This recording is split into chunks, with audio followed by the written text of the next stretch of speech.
રાજકોટના અલગ અલગ વિસ્તારોમાં પીજીવીસીએલની ટીમે ચેકિંગ હાથ ધરતા વીજ ચોરી કરનારા લોકોમાં ફફડાટ ફેલાયો।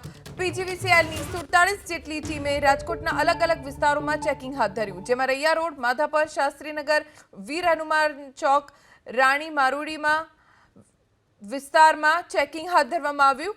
એટલું જ નહીં, સિંધોઈનગર, સૈનિક સોસાયટી, ઘંટેશ્વર ગામ, કૃષ્ણનગર, વૃંદાવન સોસાયટીમાં ચેકિંગ હાથ ધરવામાં આવ્યું। પોલીસ બંદોબસ્ત વચ્ચે અલગ અલગ વિસ્તારોમાં પીજીવીસીએલની ટીમે ચેકિંગ હાથ ધર્યું।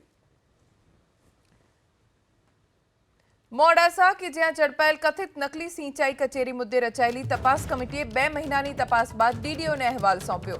22 મેના રોજ બાયડના ધારાસભ્ય ધવલસિંહ ઝાલાએ નકલી કચેરીનો પર્દાફાશ કર્યો હતો। નકલી કચેરીમાંથી સરકારી સિક્કા સહિત દસ્તાવેજો પણ જપ્ત કરવામાં આવ્યા। એટલું જ નહીં, નકલી કચેરીમાંથી વર્તમાન અને પૂર્વ અધિકારી સહિત 5 લોકો પણ મળી આવ્યા। ત્યારે તપાસ સમિતિએ ડીડીઓને સુપરત કરેલા અહેવાલમાં કેવા ચોંકાવનારા ખુલાસા થાય છે તેના ઉપર સૌની નજર રહેશે।